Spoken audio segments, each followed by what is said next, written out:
Programa Terceira Via. Apresentação: Aristides Ataíde.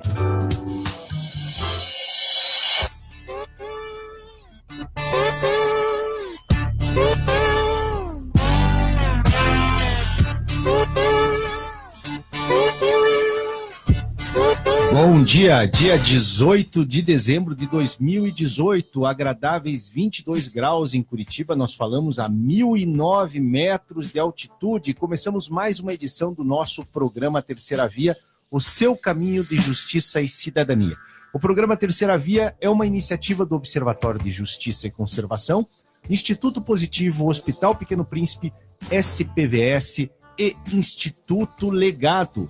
E hoje nós recebemos nos estúdios do programa Terceira Via Cássius Inoue e Jaime Sumida.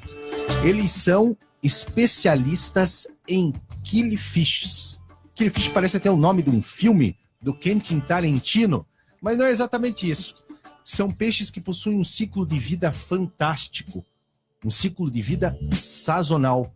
A maioria desses killifish são peixes que existem, que vivem no seu estágio adulto somente alguns poucos meses no ano e são extremamente importantes do ponto de vista da conservação e da preservação dos nossos ecossistemas associados ao bioma da Mata Atlântica. Bom dia, Cássius. Bom dia, Jaime. Tudo bem? Acertei o sobrenome de vocês, né? Acertou. Ótimo, ótimo. Que bacana. E eu vi também que vocês vieram acompanhados de alguns representantes do universo dos killifish, não é isso? Isso mesmo, trouxemos alguns exemplares que já são criados em cativeiro há bastante tempo. São espécies da grande maioria que a gente trouxe aqui, oriundas da África do Sul, né? Como se sabe, os killifish são os chamados peixes das nuvens, né? Porque criou-se esse mito de que ele caía com as chuvas, né? No sertão nordestino. Mas quando na verdade eram peixes que acabavam eclodindo, nascendo, seus ovinhos que estavam enterrados no solo. Certo. Então com a chuva, essas poças, esses locais que estavam secos, se inundavam, enchiam de água e esses peixes nasciam e vinham à vida novamente. E o sertanejo acreditava que eles tinham caído junto com as nuvens, com as chuvas. Exatamente. Então, mas tem um nome, esse nome, killifish, como você acabou de falar, ele também não é do killi do inglês, como muita gente imagina, nossa, esse peixe é um peixe agressivo, matador, terrível peixe. Não, pelo contrário. A origem do nome, segundo alguns estudos, é que ela é de origem do dialeto holandês, que era peixes oriundos de pequenos cursos de água, córregos ou poços d'água. Então, eles têm essa característica. Fantástico, fantástico. E veja, são peixes que são muito pouco conhecidos. Talvez até por estarem... Não sei se os nossos ouvintes e assistentes estão conseguindo perceber. São peixes com tamanho relativamente pequeno, são peixes com tamanho diminuto e que não habitam ou não chamam a atenção nos grandes cursos de água. Exatamente. Outra coisa que me chamou a atenção no que o Cássius acabou de nos contar, a maioria desses peixes que eles trouxeram são peixes da África do Sul, não porque não existem peixes nos nossos ecossistemas, mas porque os peixes existentes, os peixes nativos, os peixes brasileiros, são peixes que podem estar protegidos até por conta da escassez de informação que existem sobre estes mesmos animais. Não é mesmo, Jaime? É mais ou menos, porque a maioria dos peixes nacionais, no caso...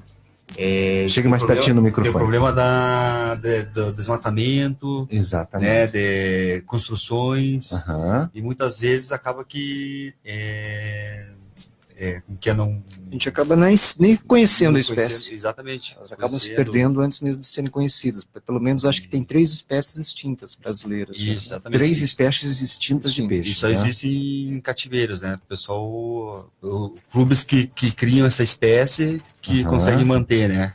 E ela está totalmente extinta da natureza. E que daí entra o trabalho de organizações de grupos como o de vocês. Eu já fiz parte, os ouvintes e assistentes não sabem, por alguns meses, do grupo mantido pelo Cássius, o grupo de encontro de aficionados por Killifish. Eu achei tão interessante o ciclo de vida do peixe e a forma como os membros do grupo se esforçam pela conservação desses pequenos seres que eu ingressei no grupo. Infelizmente, por questões familiares e questões profissionais, eu não tive como me manter e comparecer aos encontros de sábado. Sábado de manhã, não é isso? Normalmente sábado, todo primeiro sábado de cada mês, o encontro é aberto ao público a partir das 14 horas. Fantástico, fantástico. E voltando ao que o Jaime estava falando, são peixinhos bem pequenos, são peixes que são pouco conhecidos. Em alguns lugares eles habitam regiões também muito restritas, não é isso, Cássio? Exato. Eles são peixes, na verdade, estão espalhados pelo mundo todo. Né? Acredita-se que eles têm aí mais de umas 2 centenas de milhões de anos, né, certo, do seu surgimento. E eles estão espalhados no mundo todo. Inclusive, se a gente for ver no Brasil, nós temos desde a região Nordeste até o Sul. Aí você vai ver, vai lá para a Argentina, Uruguai. Então, existem algumas espécies características em climas bem quentes, ou áridos, ou em locais mais, digamos assim, quase que pantanosos, clima mais frio. Ele tem uma capacidade de adaptação muito grande. Então, ele é muito importante o estudo, a sua conservação, porque ele é um excelente bioindicador, né? Eles estão, como eu falei, há milhões de anos habitando a face da Terra, então eles têm uma sensibilidade muito grande ao ecossistema, eles têm uma importância muito grande. Eles vão viver em ambientes que muitas vezes são chamados de banhados, ou áreas assim inundadas, que muita gente passa por ali e fala, nossa, é um banhado. Não, mas escuta, ali tem um ecossistema acontecendo há muitos anos. E é muito importante que se preserve, porque ali tem a nossa história, o nosso legado, e eles são muito importantes, porque também combatem mosquitos, eles vão acabar servindo de alimento para aves, quer dizer, tem todo um processo envolvido nisso, que é muito importante a gente preservar. Fantástico, Cássio. Esse ciclo de vida pouco conhecido, você acabou de retratar muito bem a visão que muitos de nós temos, né, Jaime, do banhado como algo inabitado, eventualmente até nocivo, no nosso imaginário, habitado, por outro lado, por doenças, por moléstias, por os miasmas dos banhados, mas são ambientes pujantes em termos de vida. Sim, claro. E várias espécies destes peixes, como outros anfíbios, outros invertebrados, também habitam os banhados. E são regiões restritas. Por quê? São restritas porque sofrem com a sazonabilidade, sofrem com o regime das chuvas. E daí quando chove, conte um pouco do ciclo de vida desses peixinhos, Jaime. Vai lá. Quando vem a chuva, né, tem o período de enchente, onde enche as poças em torno dos rios, e com isso começa a nascer os filhotinhos, crescem, aí eles começam a... Mas como é que começa a nascer? Eles estavam onde? Eles já estavam... que os peixes ficam todo em torno do lago e são os peixes anuais, né? Certo. É que ele tem esse período que a gente chama de diapausa, né? Diapausa, isso que eu quero. Estou provocando vocês porque eu quero que vocês contem para a turma aqui o que é a diapausa. A diapausa chega a ser, digamos assim, uma defesa da espécie para a perpetuação da própria espécie. O que acontece nesses pequenos leitos de água é que com a sazonalidade, com o verão, a estiagem, eles começam a secar. A qualidade da água começa, digamos assim, a decrescer. Nível de oxigênio, o pH começa a baixar em decorrência da degradação das folhas e tudo mais, da matéria vegetal.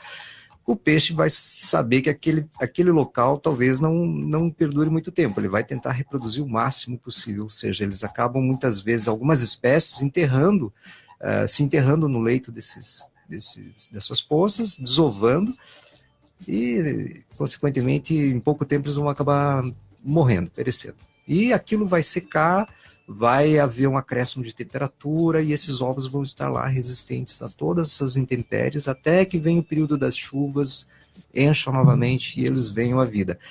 É um ciclo de vida bastante curto, eles precisam aproveitar o máximo possível do tempo para poderem crescer e se reproduzir.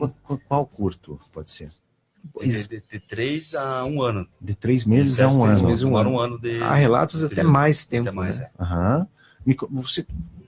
Para todo mundo entender, então quer dizer que os peixinhos eles se reproduzem quando percebem essa alteração ambiental, botam os ovinhos no fundo, em algumas espécies, claro, devem existir aquelas espécies que eu já vi lá na sua loja, os tufinhos, etc e tal, mas eles enterram os ovos, a água seca, é isso? Seca completamente. Seca completamente. E os ovos ficam no seco? Intactos, seco. Os ovos ficam no seco, ovinhos de peixe que ficam no seco. E daí chove em cima do ovinho seco e os peixes ressuscitam, de certa forma. Vem a quebra dessa dormência e eles nascem, eclodem. E, claro, com as cheias, né, com as chuvas, o nível de oxigenação já aumentou, a quantidade de matéria orgânica na água vai fornecer nutriente para as algas e o zooplâncton e tudo mais, e tudo vai criar uma reação em cadeia. Então, como se a vida realmente ressurgisse das cinzas. Fantástico, fantástico. Realmente é uma forma de se entender os ciclos de vida. Exatamente. A água desaparece, o solo, um lugar onde eles existem seca, mas já existiam os ovos ali. Quando a chuva vem, a chuva vem a fazer com que essa diapausa seja quebrada. Exatamente. E por que, Cássius e Jaime, esses peixes são bioindicadores? A característica que a gente vai perceber nas espécies, algumas são bem sensíveis à condição de oxigenação na água. Certo. Mas o que isso pode estar influenciando? O aumento da temperatura em excesso pode causar falta de oxigênio nesses ambientes, e você pode ter digamos assim, um tempo de vida abreviado, que já é um pouco abreviado dessa espécie, e você pode acabar perdendo esses peixes, essas espécies que vivem há tantos milhões de anos. Então a gente tem que ter um cuidado muito grande. Eu calculo que seria muito mais fácil, como é um microcosmo, digamos, você ter um estudo mais aprofundado dessas espécies, desse peixe, no seu ambiente que é pequeno, porque nós poderíamos usar essas informações para o nosso ambiente, para o macro, né? Então é muito importante perceber como eles estão vivendo, se eles estão vivendo em condições ideais, se está afetando o que está sendo afetado no seu ambiente, que pode depois acabar trazendo consequências mais graves para nós, né, que estamos há muito menos tempo na face da Terra. Então é muito importante que faça estudo, que não deixe isso de lado, porque tem uma grande importância para os estudos, né? Vocês disseram milhões de anos, esses peixes existem no nosso planeta há milhões de anos. Mas alterações trazidas, por exemplo, pelas mudanças climáticas, obviamente podem comprometer a existência desses animais. Desde que afetam o regime das chuvas e desde que espera-se a chuva traga outras formas de vida para alimentar os peixes, que por sua vez serão parte de uma cadeia trófica, de uma cadeia alimentar muito maior. Além disso, o Jaime estava nos contando que algumas obras, algumas estruturas pouco pensadas também colocam em risco tudo isso, né? Além disso, também o pessoal descarrega muito lixo, né? Nos próprios, nas poças, né? E isso afeta totalmente o sistema e acaba eliminando a espécie, né, dos locais, assim, né? Por conta dessa irresponsabilidade, né? Exatamente. E vejam, pessoal, nós não estamos falando de um indivíduo ou dois indivíduos, de um peixinho, de outro peixinho. Nós estamos falando de uma espécie que evoluiu para ocupar aquilo que nós, ambientalistas, chamamos de nicho ecológico ao longo de milhões de anos, e que só ocupa esse nicho ecológico porque está ligada a outras espécies, mas talvez pela irresponsabilidade, pela não avaliação da presença dessa espécie num estudo de impacto ambiental, isso é ignorado. Eu vou contar para vocês, eu acompanhei o estudo de impacto ambiental de uma grande obra no litoral e não existia qualquer referência aos killifish, como se não existisse essa espécie. E eu tenho conversado também nessas batalhas que nós encampamos contra os empreendimentos irresponsáveis no nosso estado e principalmente no nosso litoral, e eu não encontrei na avaliação da ictiofauna qualquer. Ictiofauna, para os nossos assistentes e ouvintes, é a fauna dos peixes. Qualquer referência a estas formas de vida. Formas que passam desapercebidas, formas que são pouco conhecidas, mas que há milhões de anos existem no nosso planeta e são importantes. Se nós removermos os peixes das nuvens, nós estamos dando espaço aos mosquitos, às moléstias, a outras complicações para a nossa existência, né? Com certeza. Até existe uma espécie que é endêmica na região de Paranaguá. É Leptolebis aurigutatus agora, né? A nomenclatura dela. Como que é o nome dela? Leptopanchax aurigutatus. Leptopanchax aurigutatus. Parece aquele panchax?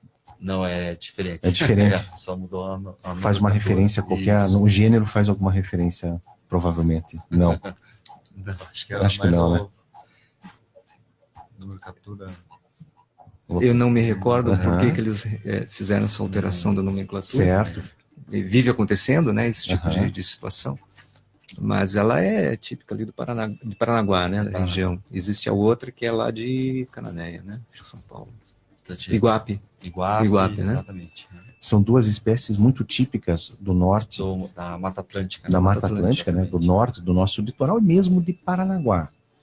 E elas habitam aquela região que nós, quando estamos indo de praia, de carro para as nossas praias, passamos naquele momento do verão, que tem aquela parte ao lado da estrada, que fica, né, pessoal, ao lado da estrada, os carros passam e o peixe fica dormindo, os ovinhos ficam em diapausa, como acabou de nos ensinar o Cássio, mas eles florescem, para criar um pouco de poesia, eles florescem, são peixinhos que florescem durante a vinda das chuvas. E graças ao florescer desses peixes, cuidado com os mosquitos têm que sair da frente, porque os peixes vão devorá-los. E eles são ávidos, né? Eles têm um apetite bastante aguçado para presas como as larvas de insetos e até mesmo insetos maiores. É possível que se identifique uma centena de insetos no conteúdo estomacal desses peixes. Uma centena, Cássio. Uma centena de espécies de insetos e outros artrópodes que são combatidos por esses nossos amigos sazonais. Exatamente. Eles ainda conseguem ter essa subsistência pela alta capacidade de adaptação ao meio, que muitas vezes é bastante agressivo, né? A própria natureza, né, digamos assim, por si só, é bastante agressiva para eles. Mas por isso é muito importante que não haja tanta interferência do ser humano desalojando esses peixes dos seus locais naturais. Muitas vezes essas obras não muito bem estudadas, elas deveriam ter um relatório de impacto ambiental muito mais bem detalhado, como você mesmo disse, principalmente mencionando a ictiofauna local, porque é muito importante. Parece que muitas vezes a gente só dá atenção àquilo que realmente nos traz carisma, né? O ser humano se sensibiliza com o panda, e outros animaizinhos assim, mas existe muita importância nesses pequenos animais que muitas vezes passam desconhecidos por habitar em locais muitas vezes negligenciados, né? E nós entramos naquela, né, Jaime, naquele dilema do conservacionista. Nós temos que usar aquelas espécies bandeira, porque são as espécies que chamam a atenção e geram a possibilidade da captação até de recursos para as causas ambientais. Mas espécies menos carismáticas, como os killifish, como os morcegos, como alguns artrópodes. Hoje as abelhas já estão ganhando um pouquinho do coração das pessoas, mas até pouco tempo atrás os artrópodes polinizadores não entram nessa categoria das espécies animais e vegetais amadas. E nós, no Brasil, somos especialistas em não possuir espécies carismáticas, apesar de termos na nossa fauna espécies fantásticas.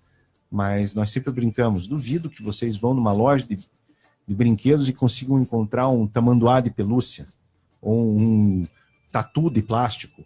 Plástico meio politicamente incorreto, né? Mas as crianças não brincam com cutias, tamanduás, capivaras, macacos pregos. Elas acabam preferindo o rinoceronte, o panda, o urso pardo e assim por diante. Muito menos os pequenos killifish. Exatamente.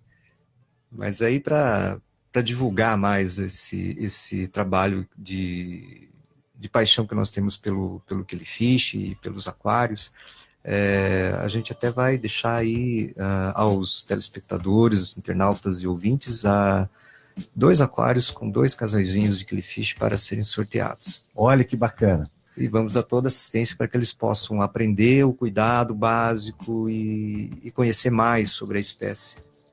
Isso vai ser bacana. E vejam só, estava conversando com os dois, com a Quili Dupla aqui, esses peixes, essa iniciativa não é uma iniciativa para que alguém venha manter simplesmente um pet, um peixe beta, um peixinho dourado.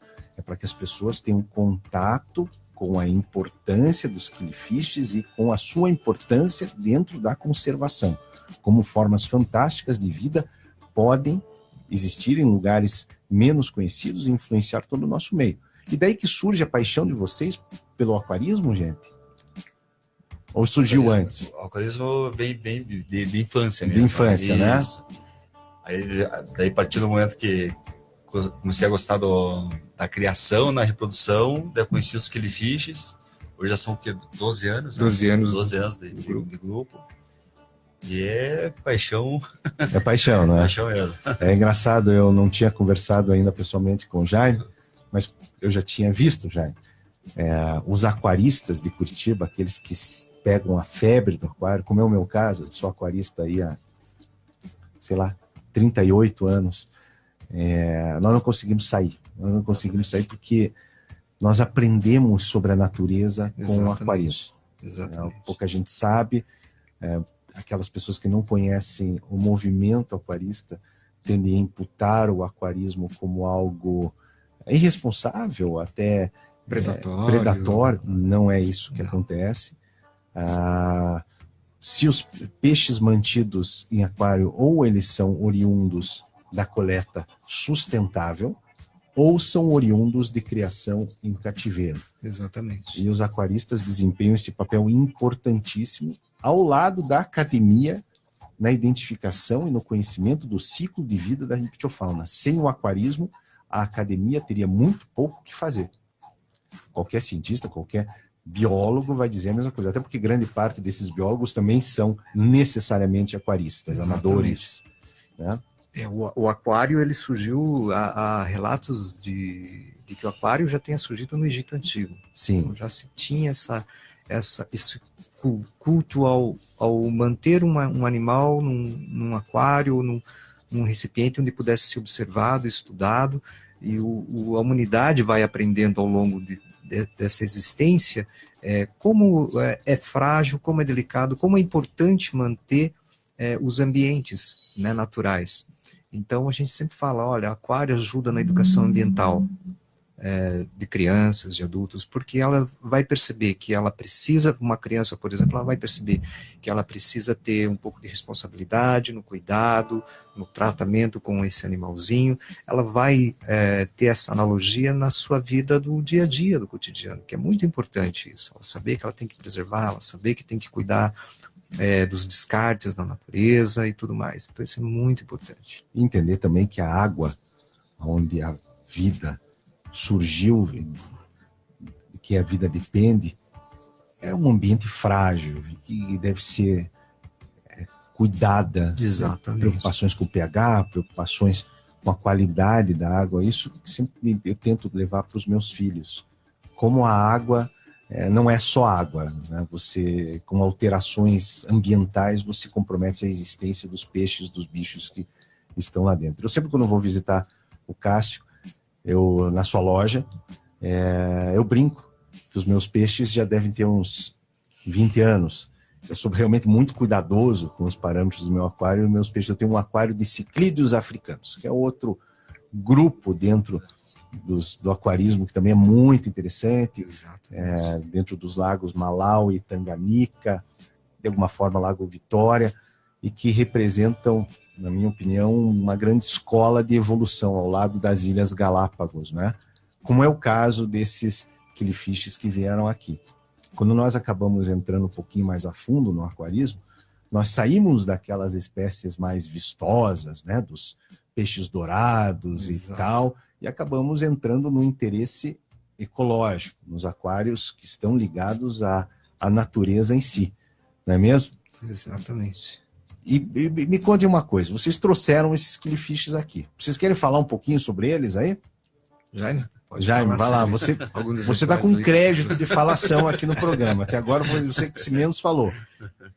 Então, esses que vieram são africanos, né? São peixes não anuais. Certo. Que o ciclo dele é basicamente em torno de 10 a 20 dias, os alelinos já começam a nascer. Eu vou colocando ele perto da câmera. Okay. Esse aí é um Aphyosemium chocolate. Ele é oriundo da África. É importante que se diga por que ele é não anual, né? Não anual, pelo fato dele os ovinhos nascerem quando deixar na própria água mesmo. Eles nascem em torno de 10 a 20 dias na água. Assim. Esse é africano. Esse é africano. Esse também. Esse é o Fundulupanchax gardneri enisuca. Também a origem é da África do Sul.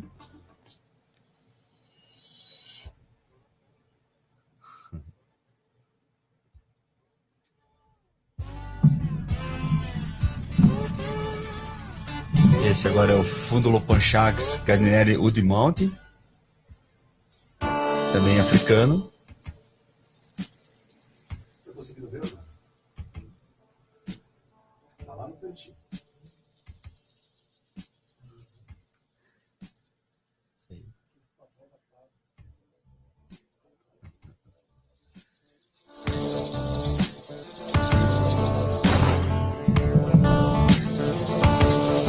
Ficha de rio, ele é o Epiplates annulatus, também africano. E esses não tem necessidade da diapausa, né? Esse não tem diapausa direto na água. E vocês, é claro, não coletaram esses peixes na África ontem e trouxeram eles para cá, né? Vocês os reproduziram. Isso, existem... tanto no Brasil quanto no mundo, existem várias associações, grupos que reproduzem essa espécie, né? Os killifish.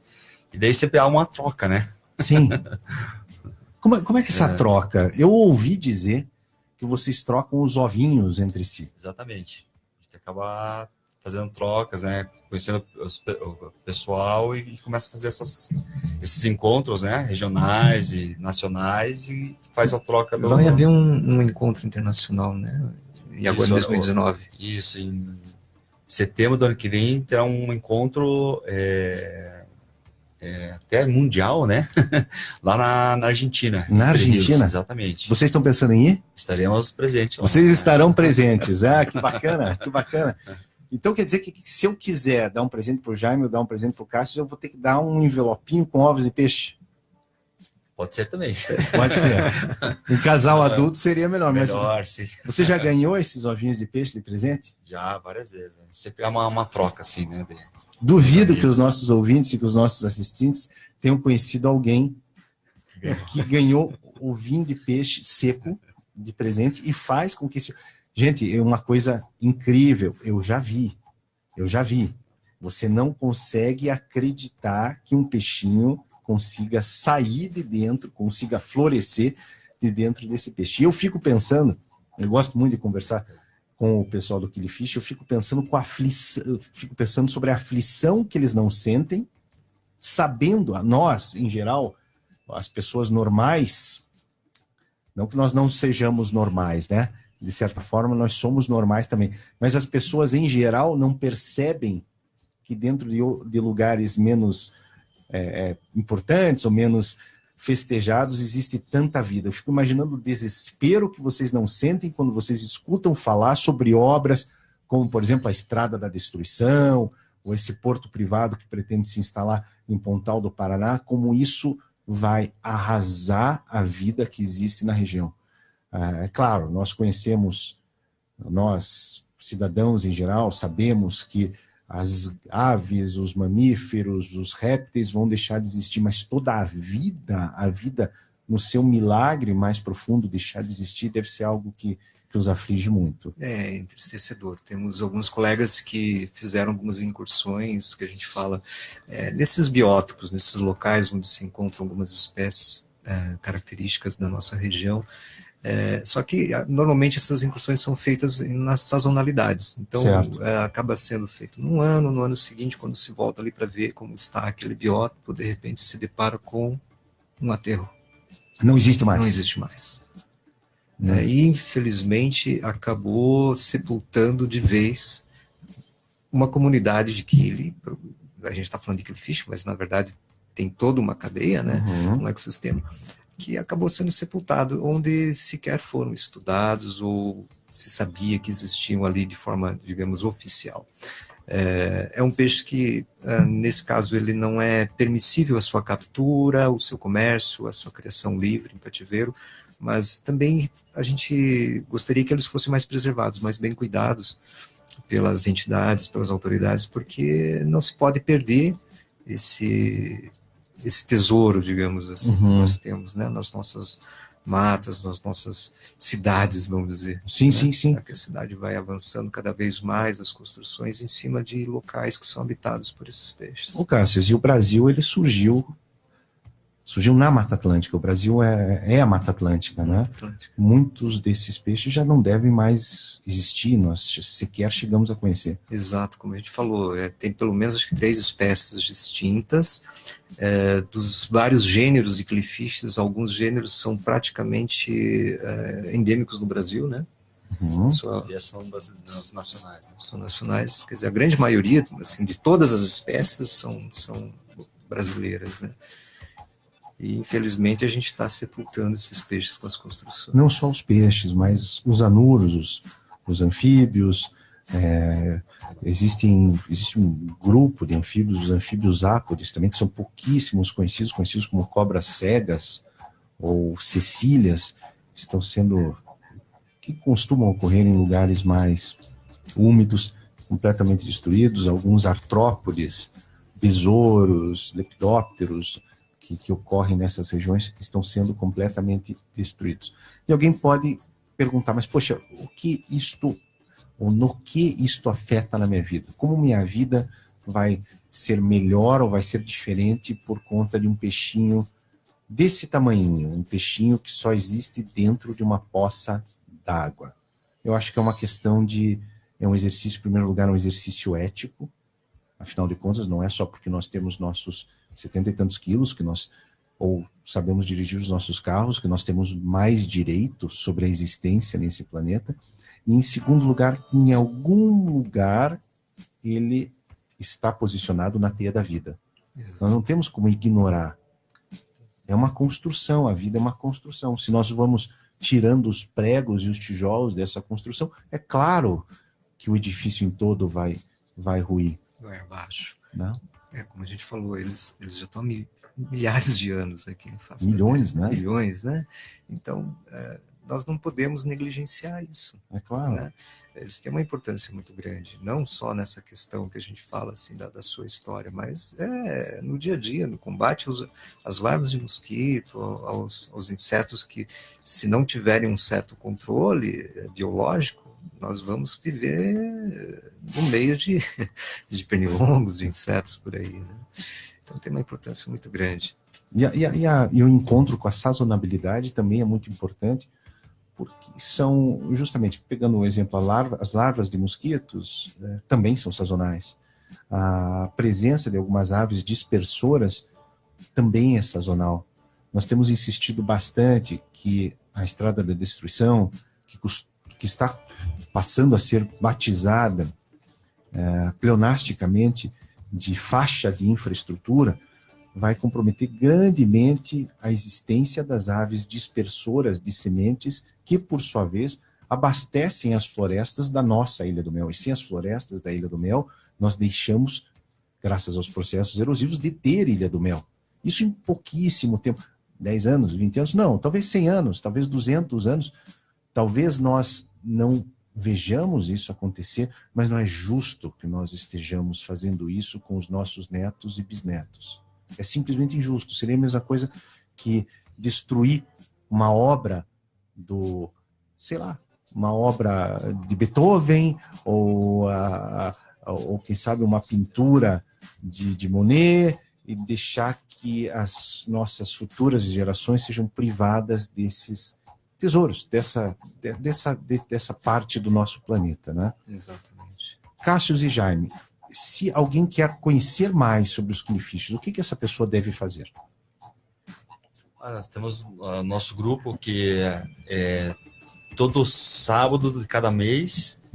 Primeiro sábado de cada mês, nós nos encontramos na loja do Cássio, né, que é a Nigrans. A Nigrans. Né? E na Alameda Cabral, né? Na Alameda Cabral. 613. E vai lá participar com a gente, lá ter uma tarde, né, só falar de peixe, né? Que ótimo! Tem a nossa página também, né, no Facebook. Tem a página no Facebook. Killifish Curitiba. E vou ter que pagar alguma coisa para participar, não? Não. É tudo gratuito, é bem-vindo. Mesmo que a pessoa não conheça, muitas vezes as pessoas me perguntam, olha, eu posso ir, mas é que eu não conheço nada. Mas exatamente, é para você ter acesso, conhecimento, e para a gente também aprender, como aquarista, a trocar informações, compartilhar as informações, que é muito importante. Só assim a gente consegue promover o hobby, promover a consciência ambiental. Se a gente não compartilhar isso vai se perder. E me contem uma coisa, os aquários onde os Killifish são mantidos, é outra coisa que chama bastante atenção. Não são aquários que possuem grandes equipamentos, não é mesmo? E aí, Jair? Não, somente a água, né? Só a água. A gente usa muito a água da chuva, faço coleta de água da chuva e mantenho esses pequenos, né, aquários que estão lá, aqui mostrando, né, na frente. E cada aquário que eu mantenho tem uma espécie diferente, assim, né? É muito importante, né? Ressaltar que a gente procura preservar a característica de cada espécie e da sua localização. Não fazendo cruzamentos entre espécies oriundas de regiões diferentes, descaracterizando esse, digamos, banco genético. Certo. Vocês mantêm, então, um banco genético informal. Informal, exatamente. Procurando ser o máximo possível fiel à característica daquele biótopo, daquele local de onde ele veio. Já aconteceu, já surgiram situações em que os quillificheiros contribuíram com a conservação, reintroduzindo espécies? Não. Ainda não? Nunca ouvi dessa... Porque existe, não sei se seria um sonho, né? Seria um sonho, né? A gente poder repovoar locais que foram degradados ou não preservados. Isso seria um sonho, né? Vocês mantêm esses animais, talvez vocês salvem, quase que uma arca de Noé moderna, vocês salvam esses animais, talvez para um momento em que as pessoas têm um pouco mais de consciência ambiental e consigam conviver melhor com o meio ambiente. Aconteceu algo muito parecido com o bicudo e com o curió, não sei se vocês estão cientes disso. São duas aves, são passeriformes, nativos da Mata Atlântica. Sim. O bicudo, em especial, foi praticamente extinto do sul e do sudeste do Brasil e está sendo reintroduzido porque esforços de criação em cativeiro foram engedrados. E, a rigor, a Convenção para a Proteção da Biodiversidade, ela contempla esses esforços. Aquela mesma convenção que nós corremos o risco de deixar de fazer parte, né?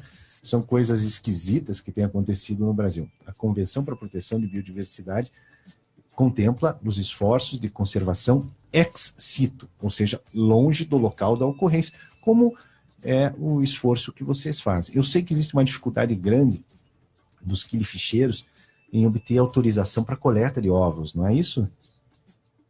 Meu Jaime. Conte, Jaime, o que acontece, Jaime? Pode falar. Você sabe que os aquaristas, pessoal, eles não costumam ser muito expansivos, né? Então, o Jaime está querendo me contar aqui, mas como dentro do universo do aquário é tudo muito... É um grande exercício de meditação, pessoal.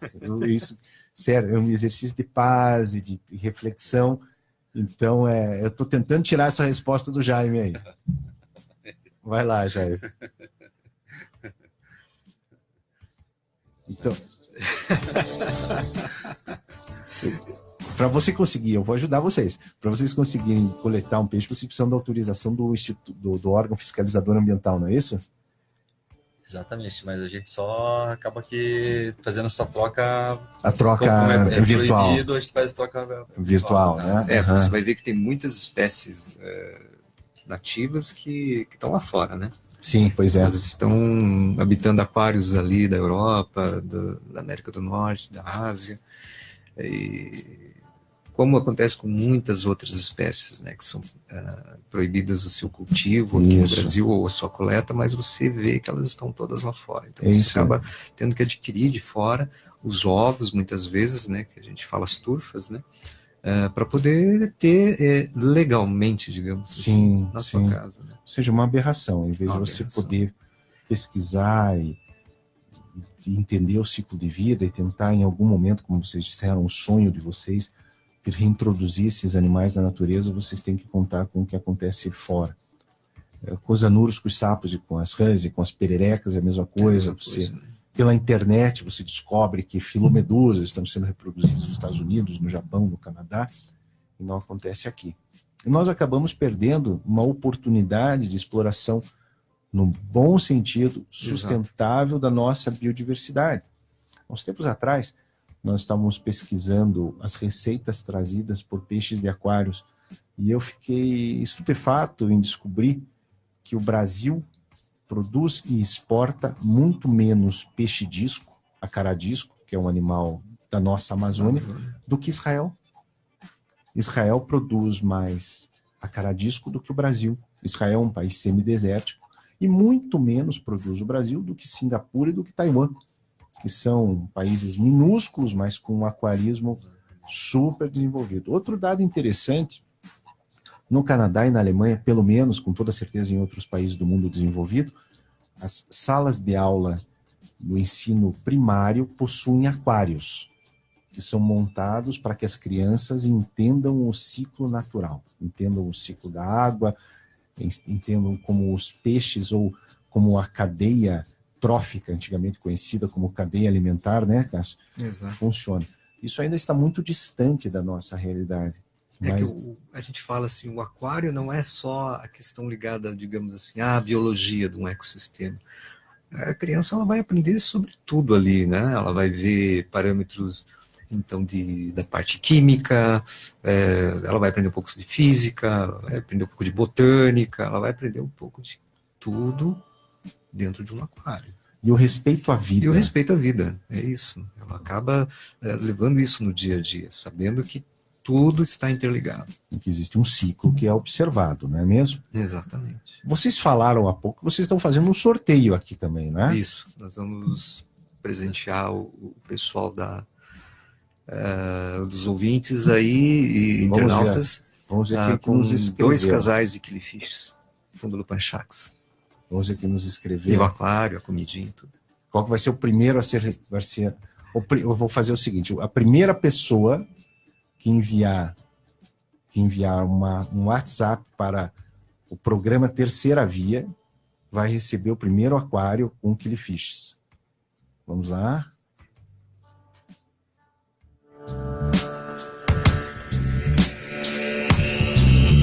Aí, ó, o primeiro sorteado foi o André. Olha aí, André. O André recebeu qual que é a espécie que ele recebeu? Vai receber o Fundulo Panchax gardneri enisuca. Fundulo Panchax gardneri Isso. enisuca. Com o compromisso de comparecer aos encontros de killifish, né? É isso mesmo. Vamos lá. O segundo aquário, Cláudia. A Cláudia recebeu o segundo aquário, Cláudia. E ela levou um casal de... E aí, Jair? O de Monte, Fundulo Panchax. Fundulo Panchax de Monte. São o mesmo gênero, mas são espécies diferentes, são espécies africanas que podem ser reproduzidas em cativeiro, que devem ser reproduzidas em cativeiro, e que não dependem de grandes cuidados para sua manutenção. Ou seja, André e Cláudia, vocês não vão ter que comprar um Skinner, nem um aquário de 300 litros, nem uma tampa com iluminação especial da Boyu, nem nada do gênero. Vocês vão... Exato. A gente sempre fala, o bom senso impera acima de tudo. O cuidado, o amor que vai se dedicar a esses bichinhos são tão importantes quanto qualquer equipamento sofisticado que exista no mercado. E me conte um negócio, nesses grupos de discussão internacional, as pessoas que conversam com vocês têm muito interesse pelo Brasil? querem saber quais os peixes que tem. Elas devem ter muita inveja, né, de vocês estarem aqui no Brasil, não é isso? Eu diria que uns 60% dos quilifishes são daqui do Brasil. Uns 60% de todos os quilifishes do mundo. Brasil, né? Quantos por cento desses quilifishes vêm da Mata Atlântica? Você sabe dizer? Da Mata Atlântica... Os 30%? Não, menos. Menos, tá. Que ainda tem muito para descobrir ainda. Muito para descobrir, tá. Mas a maioria se concentra aqui na região sul, e centro-oeste também. A maioria dos quilifishes está aqui no sul. Exatamente. Onde existe muito pouco Mata Atlântica. Muito pouco Mata Atlântica. Seria os Pampas, né? Tem um também que é oriundo da região de Guarapuava também, né? Não me falha a memória agora o nome da espécie. Existem quilifishes que são oriundos da floresta umbrófila-mista, da nossa floresta com araucárias? Da araucária existem as astrolébias araucarianos e a carvalhói, né? A carvalhói, a astrolébia. Só que ambas estão como extintas. Ambas estão... Putz, que triste, gente. Não existem em cativeiro tampouco? Cativeiro, não. Ou seja, são peixes que existiam dentro da floresta. Dentro da floresta, mas... São peixes que existiam dentro da floresta com araucárias e não existem mais. Não existe mais, não tem relato de ninguém que esteja criando. Bom, em Guarapuava existem os campos de Guarapuava, mas existe também o floresta umbrófila mista. Será que esse peixe de Guarapuava não... Não me recordo agora o nome, porque é tanto nome científico, porque esses peixes, como tratamos sempre pelo nome científico, não usamos um nome popular, às vezes dá um branco, né? A gente não consegue lembrar o nome da espécie, o nome e o sobrenome. Então existiam esses peixes na floresta com araucárias que não existem mais. Exatamente. Ou seja, nós perdemos para sempre. Existe a possibilidade dessa espécie vir a ser reencontrada? Eu acho que é uma esperança sempre, né? De que seja reencontrado em algum local ainda remoto, lá sobrevivendo, né? Ok. Um local preservado, né? E me conte o que vocês imaginam, qual seria o sonho de vocês em termos de desenvolvimento e de relação com essas formas de vida? Seria a última mensagem para nós encerrarmos os nossos programas, o nosso programa. A preservação, sobretudo, seria a primeira coisa a ser, digamos, pensada, né? A preservação do ambiente natural, mas também o homem precisa estudar, precisa saber, conhecer o que tem ali. Certo. E para isso a gente precisa que órgãos e entidades dê condições a pesquisadores ou em parceria com aquaristas, entusiastas, a conhecer melhor esses locais, esses biomas, esses biótopos, para poder saber o que temos ali, o que preservar, como devemos agir. Eu acho que isso seria fundamental, antes de qualquer coisa, antes de começar a fazer aterro e tudo mais. E vocês têm esse diálogo com os órgãos de fiscalização ambiental? Existe esse diálogo ou eles estão tão desestruturados que... Infelizmente a gente não consegue ter um diálogo. Não consegue. É interessante, né? O grande destruidor, a pessoa que ameaça, o grupo que ameaça a natureza tem as portas abertas nestas instituições, pessoas como vocês, bem intencionadas, que dedicam parte do tempo de vocês a uma atividade completamente pacífica, completamente científica, 100% sustentável, não conseguem ter acesso a essas instituições, ficam quase que marginalizadas, como se a grande ameaça viesse do conhecimento e não da destruição e do comprometimento dos nossos biomas.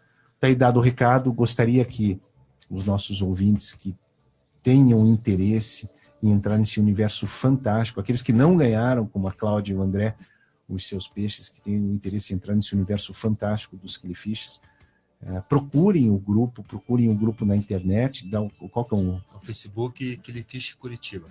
Quilifish Curitiba, Isso. ou participem na loja Negrans, né? do primeiro sábado do mês? Primeiro sábado de cada mês. Agora, no começo do ano, dificilmente vocês vão fazer, né? É difícil, porque está todo mundo meio disperso, viajando, mas entra sempre em contato conosco, aparece lá na loja, ou entra pelo Facebook Quilifish Curitiba, e venha conhecer. E quem que participa? Quem que participa? O grupo é bem eclético, né? Homens, mulheres, jovens, idosos... Todo mundo pode participar. Homens, mulheres, jovens, idosos, ricos, pobres, né? Todo tipo de formação, todo tipo... É bem-vindo, né? Desde que venham em paz e venham munidos da... A gente sempre fala, venha com vontade de aprender, de ensinar, de compartilhar, para a gente poder divulgar mais o hobby do Killifish. Meus caros Cássius, meu caro Jaime, muito obrigado pela presença de vocês, muito obrigado por nos elucidarem essas questões relativas a esses animais tão importantes. Parabéns pela luta que vocês têm desempenhado também na preservação, uma luta silenciosa e solitária na preservação destas espécies que pouca gente leva em consideração. Obrigado por participarem do programa Terceira Via. Nós agradecemos, muito obrigado.